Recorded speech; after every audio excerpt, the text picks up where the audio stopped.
Back in the machinery shed, and as I said in the woodworking shed, got to make another tuner. This one is to fit a 5mm tuning pin, and the pins I have on the harp we're making is actually got a 6mm drive, which I personally prefer. So I've got to make a 6mm drive tuning tool for that. The steel I'm using to make it out of is 12L14, which is a gorgeous steel to machine, and I wanted about 100mm, so we'll just go over, I'll make it 115mm. Just knock that off with a grinder. Don't forget, when you're using grinders, ear and eye protection, always a good thing.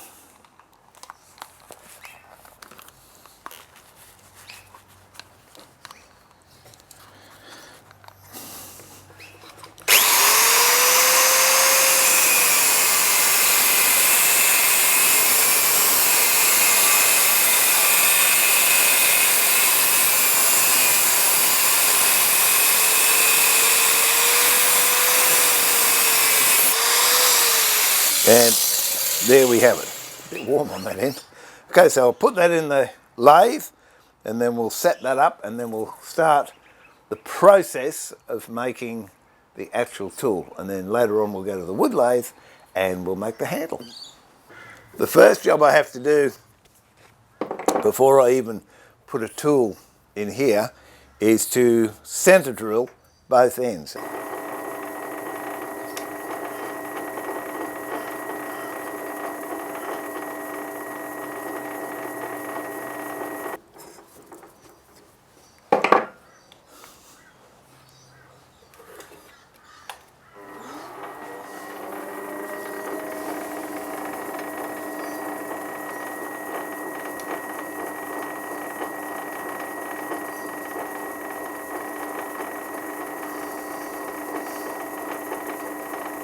Now we've got to prepare the blank to put the square hole in. Now the heads I use are 6mm, or close enough. And what I want to do is put a square 6mm hole in the end of here. So the way I do it, I take the diagonal, which is around 8mm. It's close enough. 7.9, that will do me. 7.99. And I'm going to drill an 8mm hole in there to the depth a little bit over what I've got here.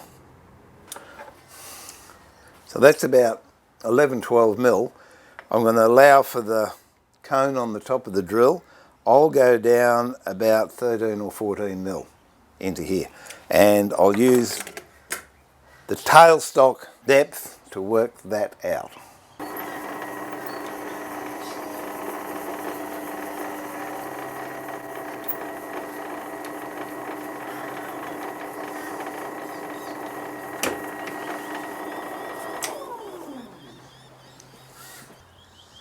.5, close enough. That will do me.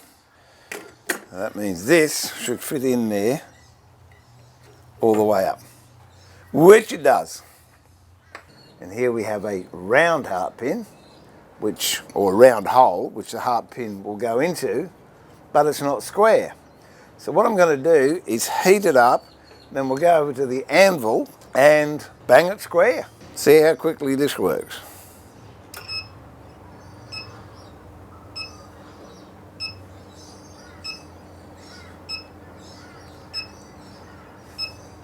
That's 8 seconds. So we'll go over to the anvil, I'll put that in there, and we'll hammer it square.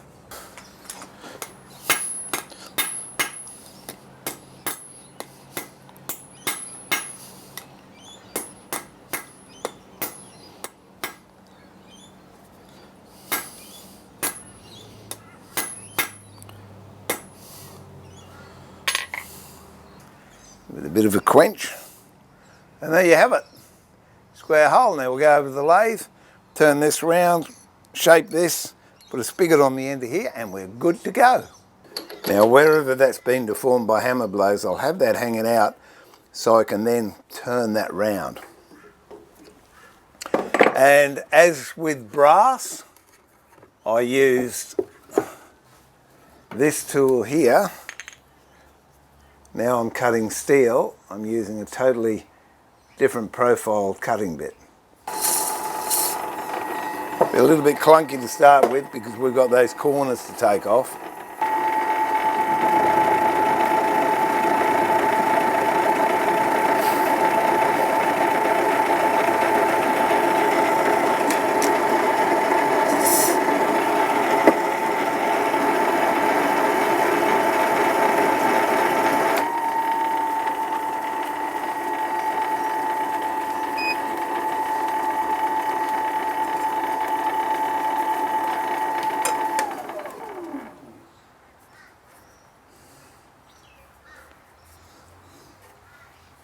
A little bit more to take off, I think.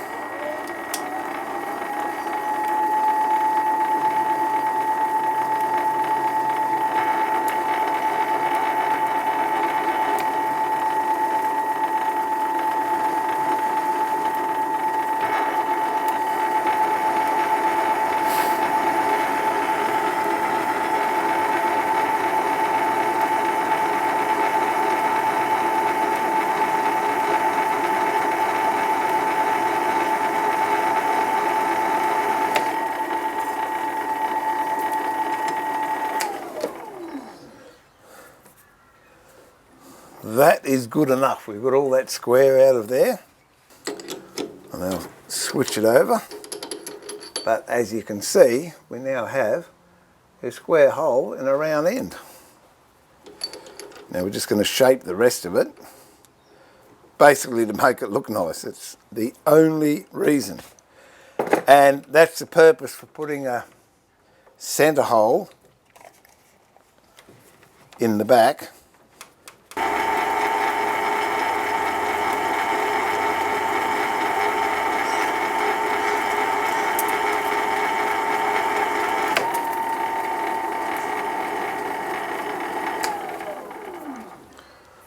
I think that should do it. Now what I want to do is put a pattern on that.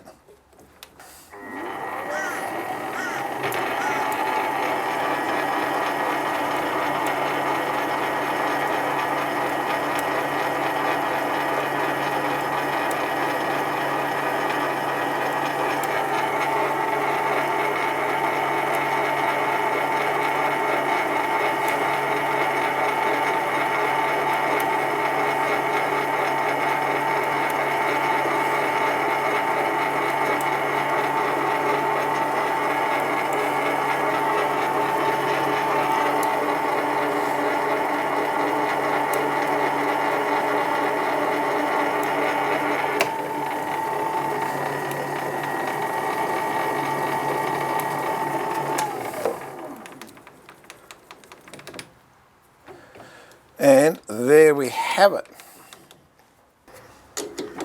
Look, it's stuffed up there. I took the full measurement, not half of it.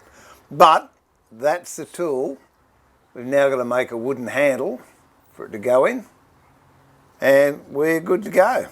So that's how you get a square hole in a round rod if you don't have broaching or if you don't have a milling machine or anything else. And you don't need an induction forge.